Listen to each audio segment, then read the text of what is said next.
Assalamualaikum warahmatullahi wabarakatuh. Alhamdulillahi rabbil alamin. Wassalatu wassalamu ala asyrafil anbiya'i wal mursalin. Habibina wa maulana Muhammadin wa ala alihi wa sahbihi ajma'in. Man yahdillah fala mudilla wa man yudlil fala hadiyalah. Qala al-musannifu rahimahullahu ta'ala wa nafa'ana bi'ulumihi fid darain amin summa qala. Makalah yang ketiga, bab 99, makalah yang ketiga. Berkata Umar radhiyallahu anhu, sesungguhnya keturunan syaitan, maksudnya anak iblis, iblis yang bernama Azazil. Jadi iblis ini beranak pinak, jamaah.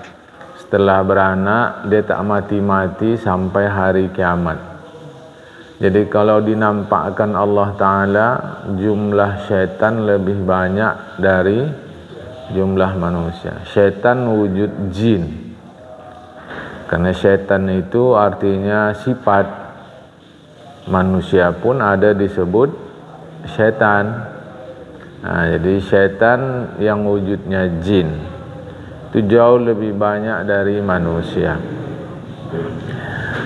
Nah, iblis yang bernama Azazil punya keturunan ada 9. Zalitun 1, Wasin 2, Laqus atau Laqus 3, A'wan 4, Hafaf 5, dan Murrah 6. Nama panggilan iblis adalah Abu Murrah. Jadi iblis tadi nama dia Azazil, panggilannya Abu Murrah karena anak dia bernama Murrah. Ketujuh Masut, kedelapan Dasim, 9 Walhan. Ya maaf. Adapun Zalitun, kerja dia menggoda penghuni pasar, pajak. Kalau bahasa kita sini, pajak. Jadi syaitan yang menggoda kita di pajak namanya Zalitun. Dia menegakkan benderanya. Nah, itu bahasa kiasan lah jamaah. Artinya dia berusaha merusak manusia. Bukan orang Islam saja. Nama lainnya adalah Zallanbur. Nah, jadi Zalitun, Zallanbur. Nama-nama syaitan ini tidak penting bagi kita. Nah, tak penting. Yang terpenting adalah asalkan kata agama salah, jangan kerjakan.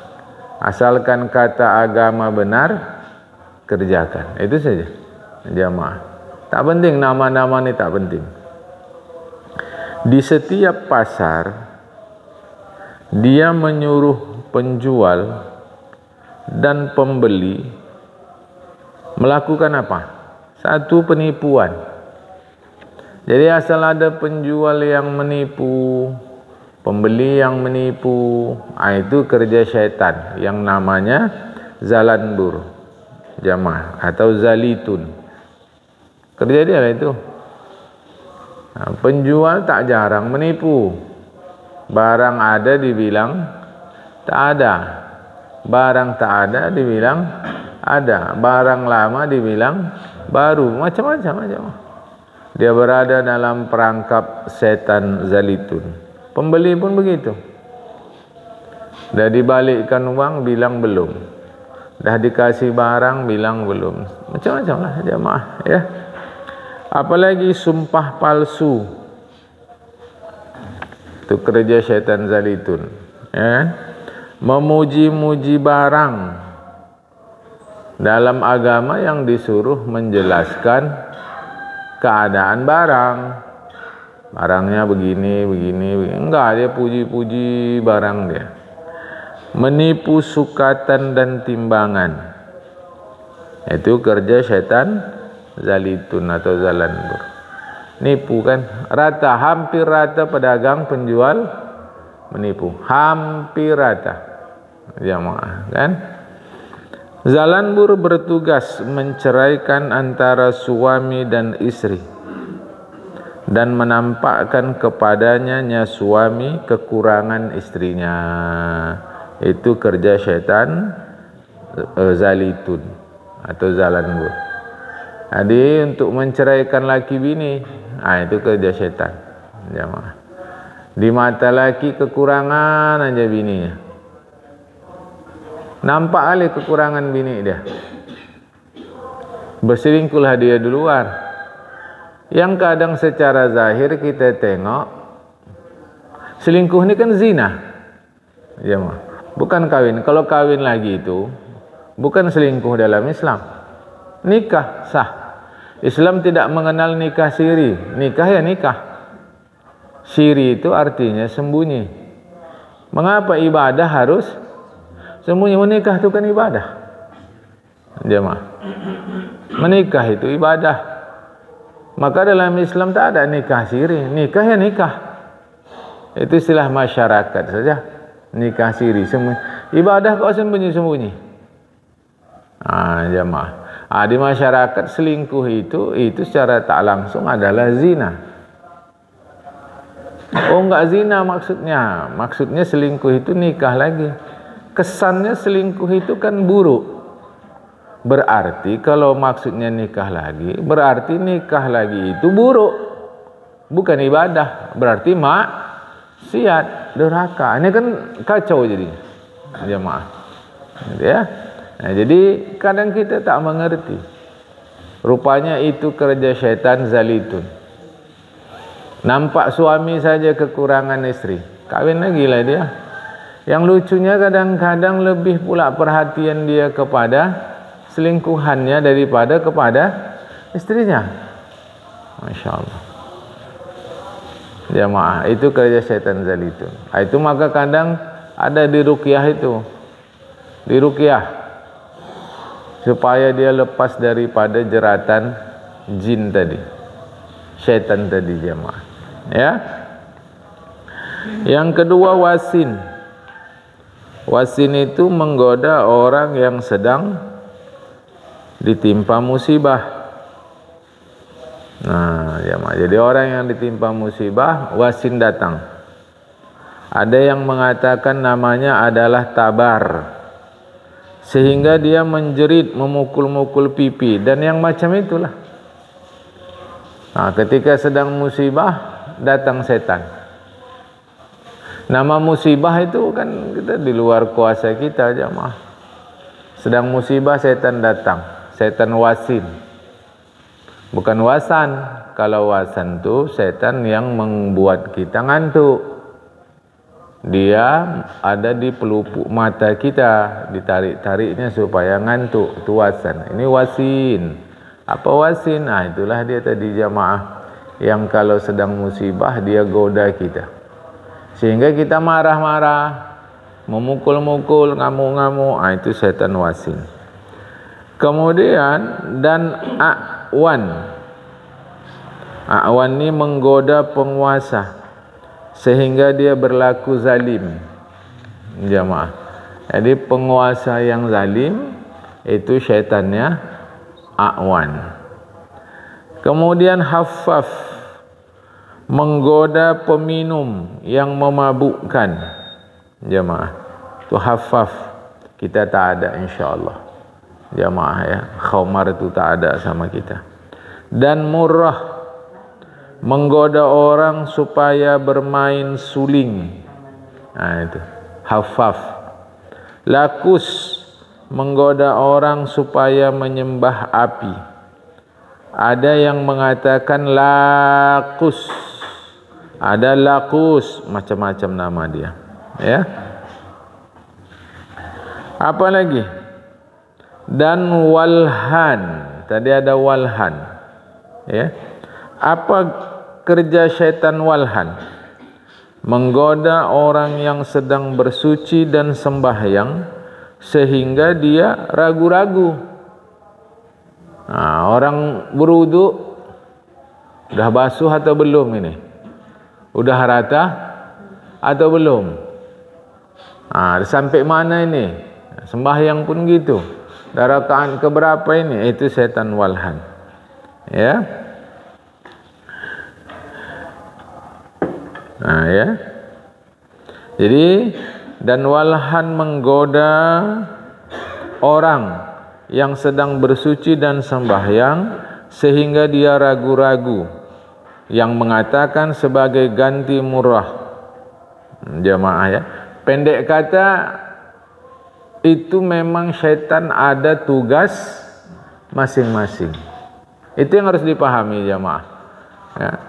Syaitan itu ada tugas masing-masing. Perkara nama-nama tu tak begitu penting bagi kita, ya. Lakus, walhan, dan akwar, 3 syaitan. Itulah syaitan yang menggoda orang supaya berzina, dan menggoda istri orang, dan menggoda perempuan tua supaya berzina. Karena yang tua-tua pun rupanya ada juga yang berzina. Jamaah, orang bilang, alah tua apa, mana ada tua-tua. Tua-tua berzina. Yang lebih mengerikan, kadang-kadang perempuan yang sudah tua berzina pula dengan laki-laki yang muda. Laki-laki yang sudah tua itu dengan anak perempuan muda-muda pula berzina. Ya, itu kerja syaitan. Ada lagi nama setan wasnan. Wasnan. Tadi saya bilang wasan. Salah jamaah, ya. Karena nanti satu kitab juga sebutnya wasan. Di sini wasnan. Jadi tak jugalah salah secara total saya. Apa wasnan? Setan tidur yang memberatkan kepala dan kelopak mata mengerjakan sembahyang dan yang seumpamanya, dan membangkitkan orang supaya berbuat buruk seperti berzina dan seumpamanya. Itu wasnan. Jadi itu membuat kita terganggulah, jemaah, ya, beribadah. Abiyat, itulah setan yang berusaha menggoda para nabi dan para wali kekasih Allah. Adapun para nabi, mereka selamat dari godaan setan. Sedangkan para wali, jika mereka bersungguh-sungguh dan diselamatkan Allah, maka mereka selamat. Dan jika sesat, maka sesatlah mereka. Karena ada yang dulunya wali, belakangan malah mati kafir. Seperti Barsisa, seperti Bal'am bin Ba'ura. Ya, jamaah. Apalagi setan yang 9 tadi itu, Masut. Kalau yang barusan kita ceritakan ini tambahan di luar yang 9. Masut kadang dinamakan juga matun. Apa kerja dia? Menyebarkan berita bohong di kalangan manusia, sehingga mereka tidak mendapatkan berita aslinya yang benar. Jamaah. Apa bahasa masyarakat? Isu atau desas-desus. Itu kerja setan masuk. Tak tahu-tahu, katanya, mulanya itu dari katanya. Makanya kalau kita mengaji ini tak boleh katanya, tahu tidak? Karena hukum agama itu halal, haram, wajib, sunat, makruh. Jangan kurasa seingat aku lah ni, tak bisa begitu. Karena itu nanti bisa jadi desas-desus. Maksud kita baik, rupanya jadi masuk dalam perangkap syaitan masuk. Dan dasim, bertugas di dalam rumah ketika seseorang masuk ke rumah tanpa memberi salam kepada keluarganya dan tidak menyebut nama Allah, maka dia membuat mereka berkelahi dan perselisihan yang mengakibatkan perceraian dan khulu' dan pemukulan. Khulu' tebus talak, jamaah, ya. Dan pemukulan. Ini kalau dalam undang-undang negara kita namanya KDRT, kekerasan di dalam rumah tangga. Itu sebenarnya dari agama pun dah lama dilarang itu. Tak boleh. Jadi kita para suami tak bisa bilang, kau dah jadi istri aku, kuapai pun bisa kau. Itu hak aku, enggak ada je mas. Kita suami ini suka kali pakai hadis. Kalau ada yang boleh sujud disuruh sujud, istri sujud sama suami. Pandai kali suaminya bilang gitu. Padahal lakinya sembahyang pun tidak. Tapi hadis itu ngerti dia. Jemaah. Asyik menuntut bini supaya patuh sama laki. Bini bukan robot. Tak begitu dalam Islam. Jadi yang lalu-lalu kita sudah sampaikan juga. Kita ini lebih banyak ikutkan adat daripada tuntunan agama. Jemaah, mana ada begitu dalam Islam? Kenapa kau mau laki awak yang nyuruh? Suruhnya bininya curi, mau aja bininya. Kenapa? Patuh sama laki. Tak boleh kita durhaka sama laki. Mana? Tak adanya. Tak begitu, ya. Masuklah syaitan. Ketika kita masuk ke dalam rumah tak mengucapkan salam, digodalah kita oleh syaitan dasim, tak menyebut nama Allah, berkelahi, perceraian, pemukulan, khulu'. Dasim menimbulkan perkelahian suami istri sehingga mereka bercerai. Ada pula dikatakan dasim adalah syaitan yang bertugas menggoda manusia di dalam hal makanan. Dia makan bersama manusia dan masuk ke dalam rumah jika makan tanpa menyebut nama Allah dan masuk ke rumah tanpa salam.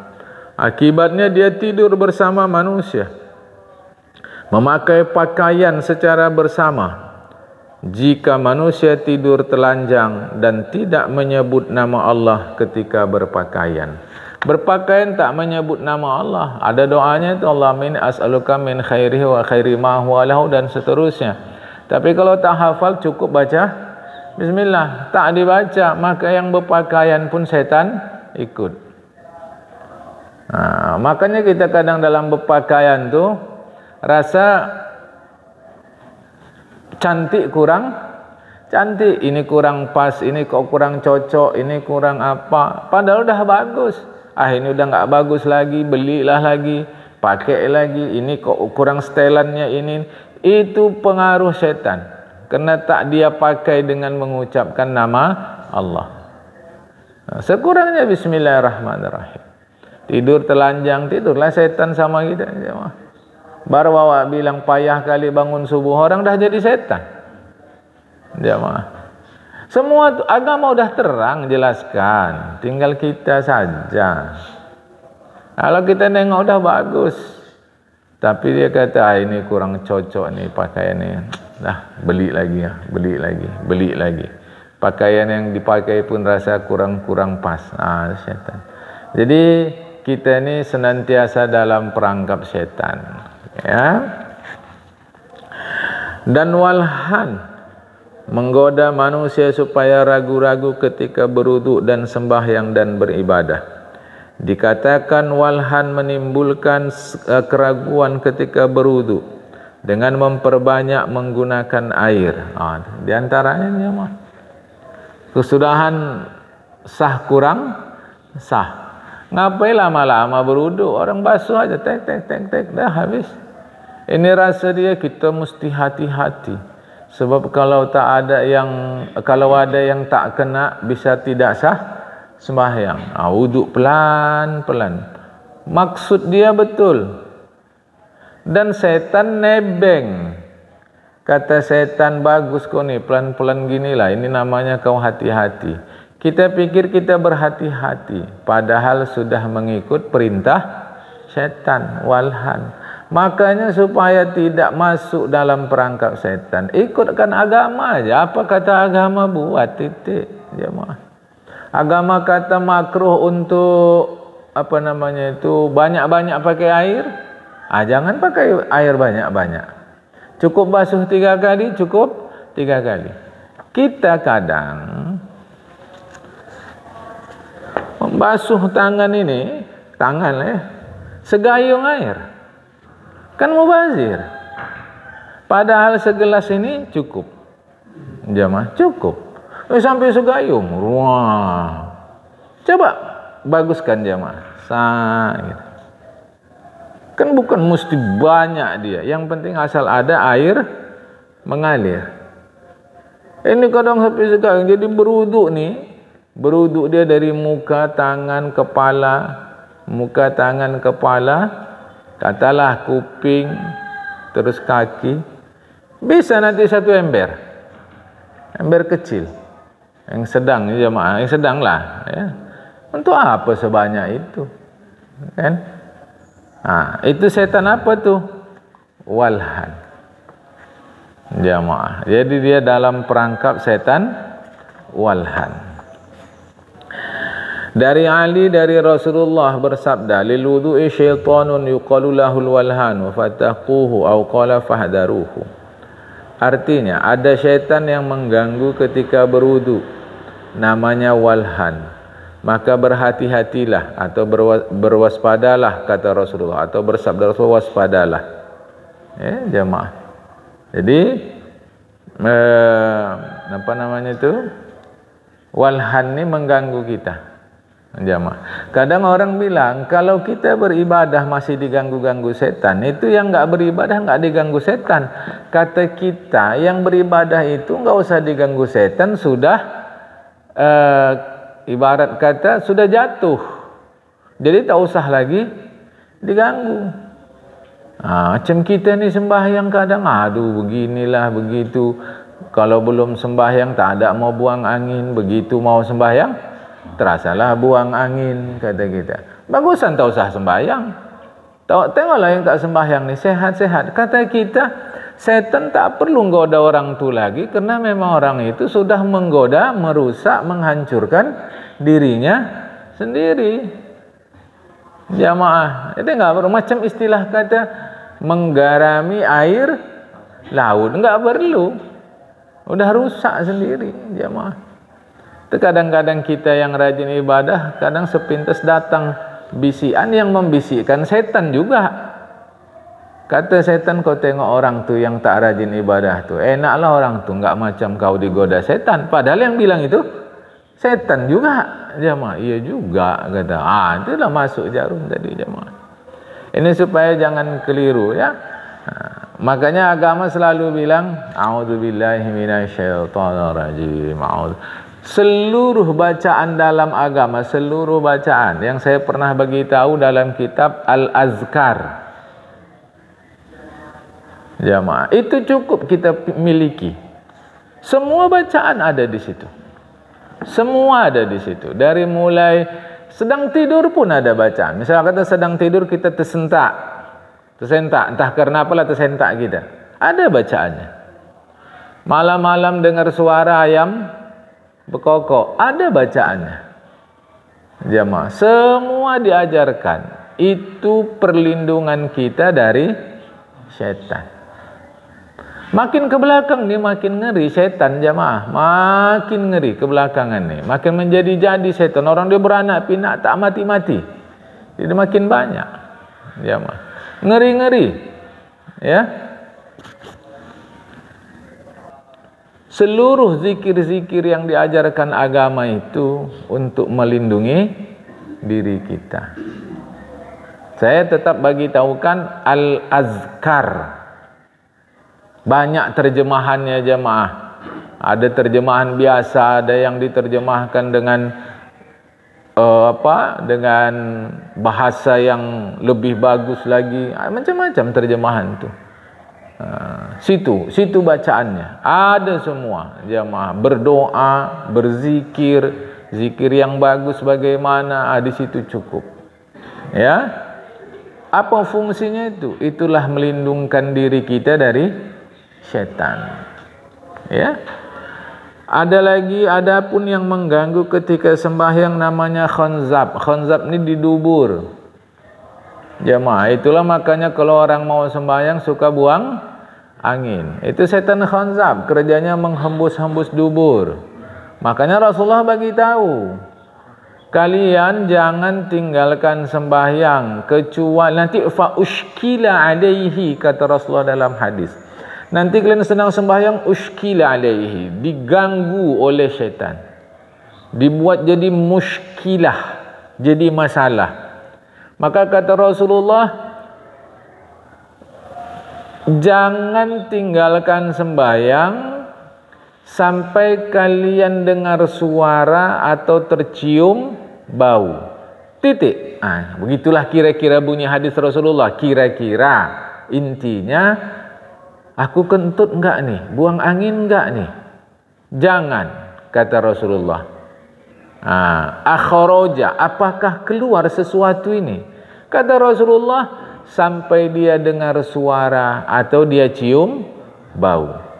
Nanti pikiran kita main tuh. Udah Rasulullah dah ngasih tahu.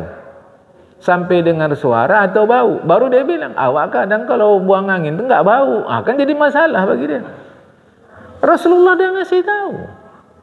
Akhraja syai'un amlah, apakah keluar sesuatu atau tidak, kata hadis Rasulullah. Nanti datang begitu. Itulah muskilahnya. Keluarnya. Rasulullah ngasih pedoman. Sampai dia cium bau atau dia dengar sesuatu. Sami'a sautan au yajida raihan. Sami'a sautan au yajida. Kira-kira begitulah hadis Rasulullah jemaah. Sampai dia dengar suara atau dia cium bau. Titik. Kadang kita dengar suara pun belum tentu buang angin. Entah suara dari mana, didengarkan setan kepada kita. Memang kalau suara itu suara buang angin, padahal bukan kita. Tinggal sembahyang. Memang gitu jemaah. Coba pas tak mau sembahyang, kan tak ada mau buang angin. Begitu mau sembahyang, buang angin lah dia jemaah. Memang begitu. Ya, itu kerja setan namanya khanzab. Jemaah. Dah ya. Inilah diantara setan. Dia tak usah dihafal. Ya, agama menyuruh kita menghafal Asmaul Husna, bukan menghafal nama setan. Kadang ada juga yang terpancing itu mencari nama setan dalam surat Al-Fatihah. Katanya ada nama setan, 7 nama setan. Mana itu? Enggak penting. Sama sekali tidak penting. Yang terpenting lindungkan diri dari setan. Udah awak bilang gini, nanti bantah, cuma awak melindungi diri dari setan kalau awak tak tahu setannya. Kata kita, apa yang kata agama benar, lakukan. Apa yang kata agama salah, jauhi. Yang salah itu pasti kerja setan. Dah, aman jamaah. Makalah yang keempat, berkata Utsman bin Affan, siapa saja yang menjaga sembahyang 5 waktu pada waktunya. Pada waktunya berarti bisa di awal, di tengah, di ujung. Jamaah ya, siapa menjaga sembahyang 5 waktu pada waktunya dan senantiasa mengerjakannya, maka diberi 9 kemuliaan. Allah mencintainya, maksudnya Allah menentukannya agar dia dekat dengan Allah dan menaikkannya kepada keadaan yang tinggi. Itu kalau rajin sembahyang. Normal itu jamaah, kita kalau senantiasa mengerjakan tugas pasti dapat penghargaan. Kalau cara pegawai negeri kan dapat bintang itu. Bintang ini, itu normal. Maka kalau kita sembahyang tepat pada waktunya, di awalkah, di tengahkah, di ujungkah, maka kita dicintai oleh Allah Ta'ala. Apalagi dan badannya sehat tanpa kekurangan, jamaah, ya. Lainlah umur bertambah. Umur bertambah, pastilah badan berkurang, jamaah, ya. Dan dijaga malaikat dari musibah yang belum ditetapkan Allah Ta'ala. Tak ada itu, jamaah. Tapi kalau memang sudah ditetapkan musibah, tetap dapat. Hati-hati, jangan keliru. Rajin aja awak ibadah, selamat lah itu, enggak dapat musibah. Rasulullah dapat musibah tak? Dapat. Perang dia, gigi dia patah. Malah terusir dari kota Mekah, jamaah. Coba dulu. Jadi hati-hati kalau ada yang bilang kalau mau selamat dari musibah buat ini amalannya. Kata kita, takkan Rasulullah tak tahu amalan itu? Mengapa kita tahu Rasulullah tak tahu? Buktinya Rasulullah dapat musibah. Bukan artinya pula kita sengaja mendatangkan musibah atau mendatangi musibah, bukan. Bukan pula salah amalan itu, tetapi pemahaman harus diluruskan. Kalau memang Allah sudah tetapkan musibah, tetap kejadian. Tinggal lagi kita menjaga supaya jangan terjadi musibah. Ini hati-hati jemaah ya. Hati-hati nih, jangan nanti, sebab Rasulullah begitu. Rasulullah dilempar orang, dilempar. Waktu berdakwah ke daerah Taif, dilempar orang, jemaah, musibah. Nah ini supaya jangan salah faham ya. Apalagi dan turun berkat, yaitu kebaikan yang banyak di rumahnya. Nah, itu dah pasti jemaah. Saya harus bagi tahu berkat ini dia kalau ibarat sayur lemak, gulenya lemak, itulah berkat. Tentulah mahalan ikan bawal dari ikan nila. Betul ya? Bentuknya sepintas sama. Mahalan ikan bawal dari ikan nila. Waktu kita gulai dua-dua ikan tadi, ikan bawal tu tak pakai garam. Enakan mana? Gulai ikan bawal apa gulai ikan nila? Nila. Yang buat lemak itu, yang buat enak lezat itu, garam. Itulah berkat. Jamaah ini hati-hati nih. Jadi rezeki yang berkat itu ibarat makanan yang bergaram. Itu dalam keyakinan agama kita didapat kalau kita ikut aturan agama. Biar duit kita banyak asal berkat. Itulah ingin kita. Tapi kalau tak dapat, biar sikit asal berkat. Tentu kalau bisa banyaklah lagi berkat, banyak lagi berkat, itu kita ingin jemaah. Apa berkat? Lemak, enak. Apa tanda rezeki berkat? Mudah kali tanda. Kita sempitkan kepada duit lah dulu ya. Rezeki itu luas sekali. Duit. Makin banyak duitnya, tak berkurang ibadatnya. Itu satu di antara tanda rezeki berkat. Makin banyak duitnya, tak berkurang ibadatnya. Malah makin beribadat.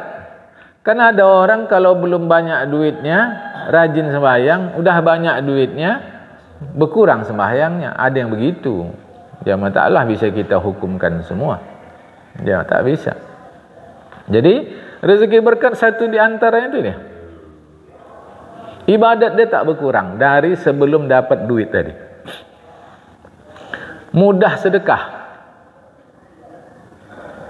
Kalau ada yang berdangkik itu tak berkat rezeki. Awak bukan berdangkik, Pak, hemat kata. Itulah yang bangsa dihumban malaikat mungkar nakir, bukan nepuk latihan aja kata malaikat.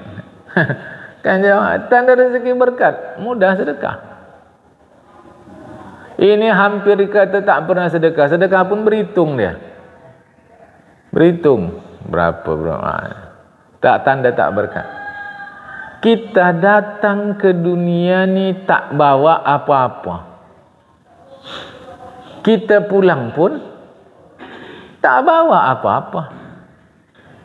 Ngapa sibuk kali di dunia ni seakan-akan kita punya apa-apa? Jemaah. Yang kita berdangkitkan tu tak kita bawa mati tu. Jemaah. Mana ada orang bawa mati? Dulunya Cina waktu mati bawa harta. Dulu. Setelah terjadi berkali-kali dibongkar kuburan diambil, maka sekarang Cina pun kalau mati tak bawa harta. Awak pula kita datang kan tak bawa apa-apa. Matinya ditambah kain kafan sikit. Jemaah. Tapi dalam hidup kita memperebutkan sesuatu seakan-akan apa-apa. Padahal yang kita perebutkan pun bukan apa-apa. Lucunya gara-gara yang bukan apa-apa itu ibadat pula tak peduli. Coba. Kan? Jadi kalau orang rajin sembahyang rezekinya berkat. Nampak di wajahnya tanda orang solih. Dan melembutkan hatinya sehingga dia mudah menerima nasihat. Lembut hati ini bukan lembut cakap. Apa kabar wak?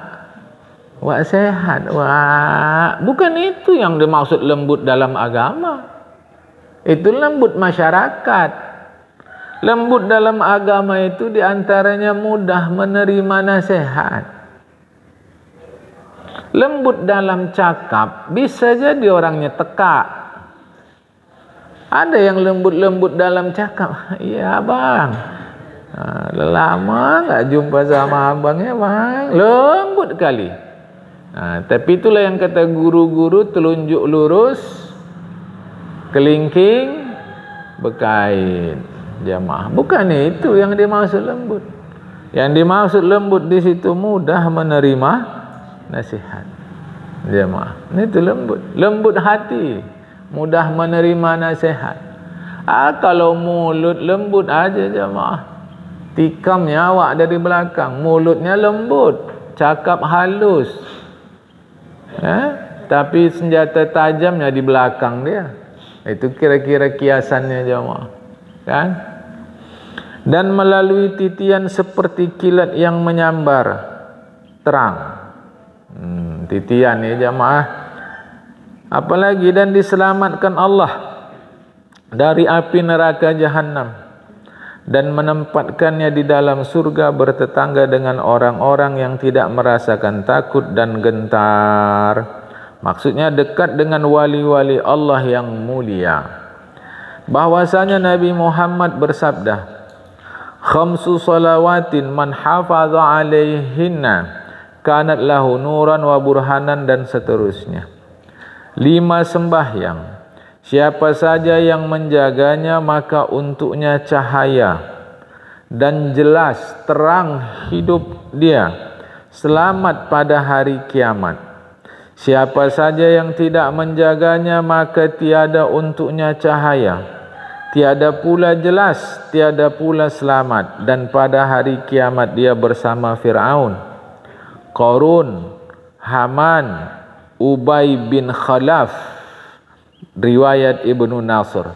Orang sembahyang ini bukan berarti dia lepas dari masalah. Keliru.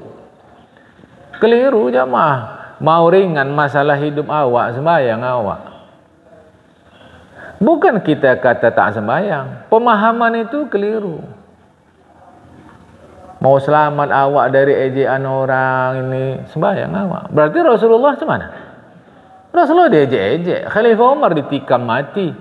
Dari 4 khalifah itu cuma Abu Bakar yang meninggal sakit.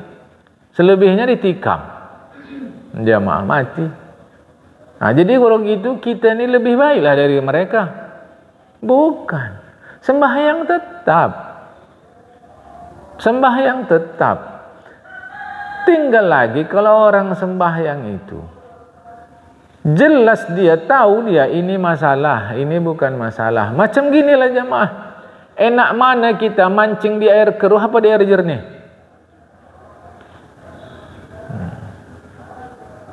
Jemaah, pergi ke kolam pancing, kolamnya itu keruh kali, lalu tak nampak.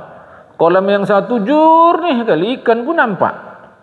Ke kolam pancing mana kita pergi? Yang jernih. Awak tunggu lama sini, sana ikan tadi. Orang kolamnya keruh kali jemaah, tak nampak awak. Ini kolamnya jernih, usah sana sini awak. Ikan di sini.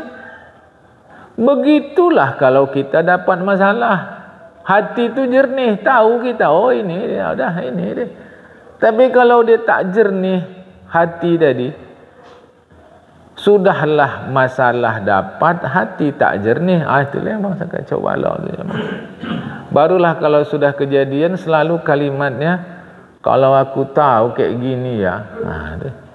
Setelah kejadian baru dia jernih. Jadi orang sembahyang itu bukan dia lepas dari masalah. Hidup masalah jemaah, masalah. Yang kadang-kadang kita tak tahu apa salah kita, orang memusuhi kita. Ada pernah ngalami gitu jemaah? Saya rasa ngalami lah itu. Dan kita tak ada salah, tak ada apa, tapi dimusuhi orang. Tak usah cari apalah salahku, tak usah cari. Tak ada salah itu jemaah. Apalagi contoh Rasulullah.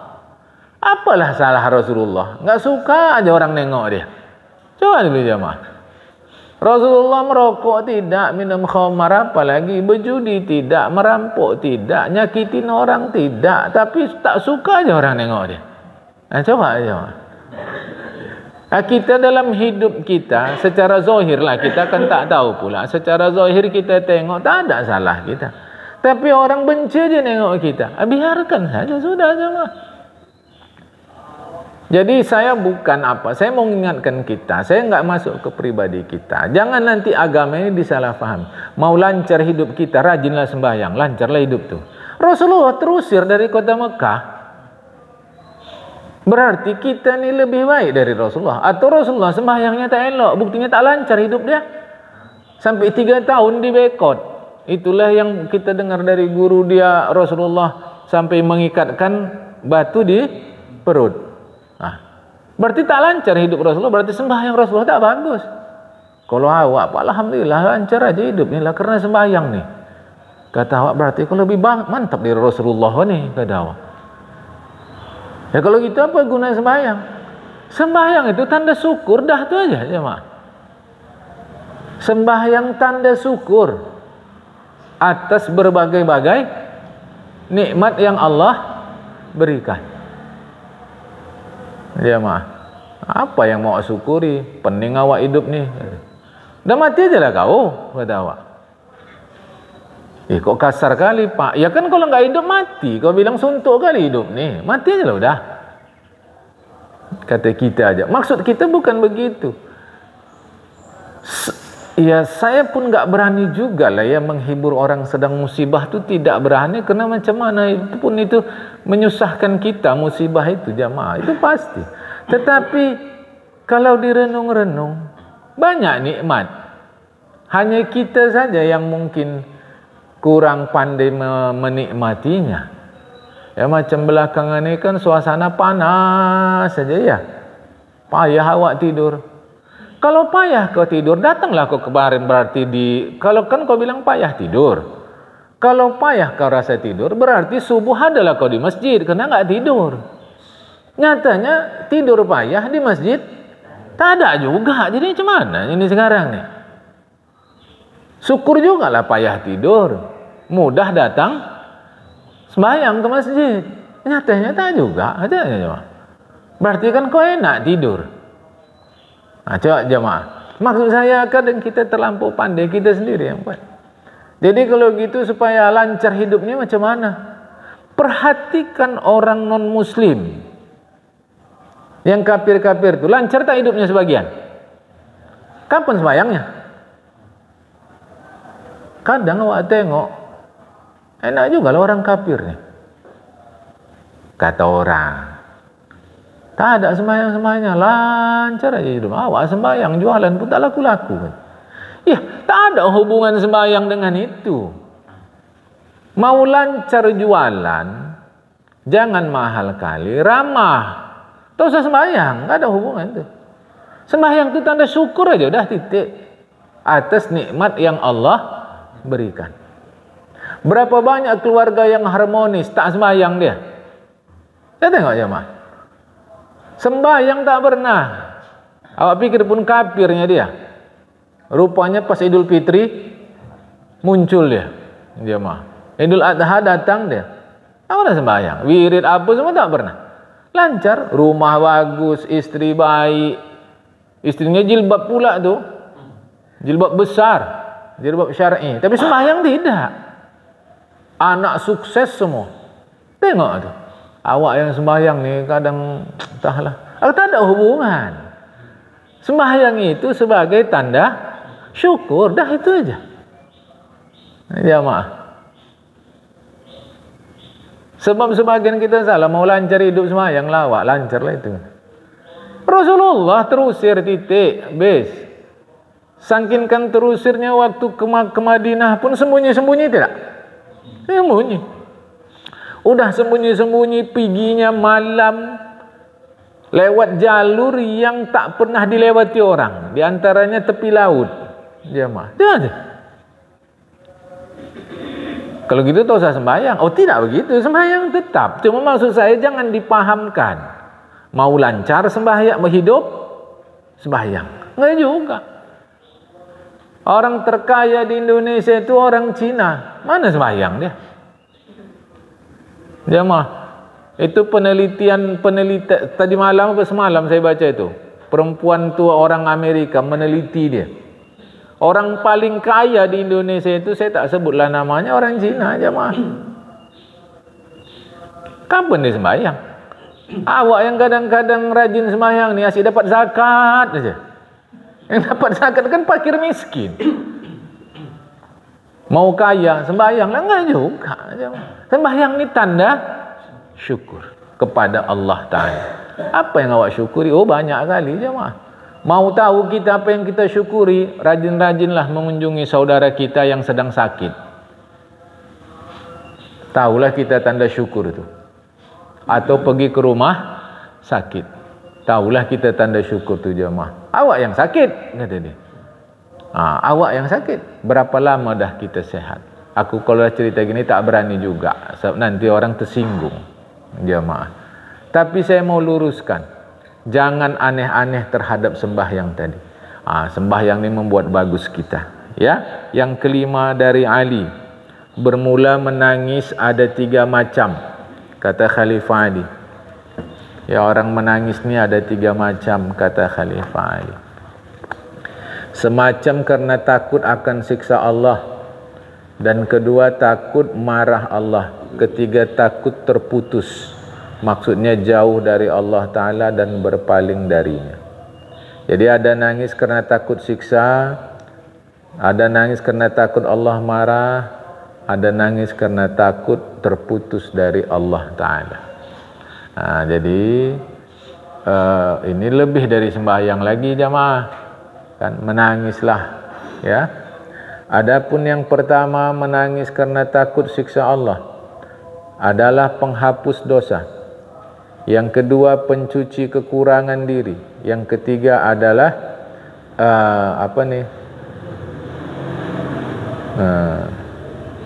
apa bacanya ini? Dan yang ketiga adalah kawalin. Apa ini? Maksudnya merasakan hilangnya diri seseorang yang menangis dirinya ketika kewalian. Yang ketiga adalah kewalian. Jadi kalau orang menangis karena takut siksa Allah, itu berarti tanda penghapus dosa, penyuci kekurangan dan tanda kewaliannya. Maksudnya merasakan hilangnya diri seseorang yang menangisi dirinya ketika berada di hadapan Tuhannya. Jadi ini lebih dari sembahyang lagi jemaah. Nangis takut siksa Allah Ta'ala. Padahal kita pun tak pernah lihat siksa Allah Ta'ala. Siksa yang besar baru betul-betul nampak nanti kan neraka itu. Nampak kita jemaah. Mana nampak kita sekarang, tapi kita rasa takut kepada siksa Allah Ta'ala. Itu menunjukkan kewalian kita. Padahal Allah rela kepadanya. Ya. Kemudian buah terhapusnya dosa. Jadi kalau dosa kita terhapus, apa buahnya? Selamat daripada siksaan akhirat. Buah suci diri, apa dia? Nikmat yang berkekalan dan derajat yang tinggi di surga. Buah kewalian, padahal Tuhan rela kepadanya, adalah kabar gembira yang mengubah wajah seseorang karena gembiranya dari Allah Ta'ala karena relanya, dan melihat zat Allah Ta'ala tanpa arah, dan dia mendapat kunjungan malaikat kepadanya dan bertambah-tambah kebaikannya. Makanya para ulama itu tak satu dua yang nangis, sampai tersusun kitab-kitab tentang air mata, jamaah. Orang-orang soleh, tapi kita itu mendidik anak-anak jangan nangis. Kita didik tak begitu anak kita? Kalau nangis tanda cengeng. Lebih parah lagi, perempuan boleh nangis, anak laki-laki jangan. Kesudahan, dia sendiri bilang, jadi payah kali nangis pak, katanya. Dia udah dewasa, payah kali mau nangis, kata dia. Padahal air mata itu penting, jamaah. Sampai kalau tak bisa nangis, pura-pura nangis. Jadi Khalifah Abu Bakar bersama Rasulullah nangis. Tiba-tiba datang Khalifah Umar, ikut nangis. Tanya, kenapa nangis? Aku tak tahu. Ku tengok baginda bersama Abu Bakar nangis, aku pun nangis. Khalifah Utsman pun begitu. Kalau lewat komplek pekuburan nangis. Ditanya, mengapa baginda nangis? Inilah tempat yang kalau selamat di sini, selamat kita di akhirat. Aku belum tahu pasti selamat apa tidak. Tapi kita didikkan anak kita tak boleh nangis. Jangan nangis kok, macam perempuan aja. Sedangkan kita laki-laki pun ada zat air mata. Kenapa tak boleh nangis? Salah aja mah. Kesudahan memang dia ngaku sendiri. Waktu kita cerita ngaji tentang nangis, dia sendiri bilang, payah nangis, kata dia. Karena memang dilarang nangis sejak kecil. Dia udah tua macam kita juga. Jadi saya bilang gampang. Ambil aja kulit jeruk. Gitulah dulu caranya. Dekatkan ke mata, pedih kan keluar dia. Atau bawang, saya bilang. Itu istilahnya berpura-pura nangis. Entah dari mana pelajarannya kalau nangis tanda cengeng. Sedangkan Rasulullah pun waktu sujud nangis. Jamaah, kita belajar hadis dulu lagi. Guru mengajarkan, itu hadis dalam kitab Bulughul Maram. Rasulullah nangis. Tapi yang nangis yang betul lah pula. Diejek orang nangis. Apa pula diejek orang nangis? Apa masalahnya, jamaah? Tak diundang orang nangis. Tak ada masalah kalau itu, ya. Jadi ada nangis takut siksa Allah Ta'ala, ada takut marah Allah, takut terputus daripada Allah Ta'ala. Akan datang bab 10-10. Inilah bab terakhir kita, ya. Bab 10-10. Assalamualaikum warahmatullahi wabarakatuh.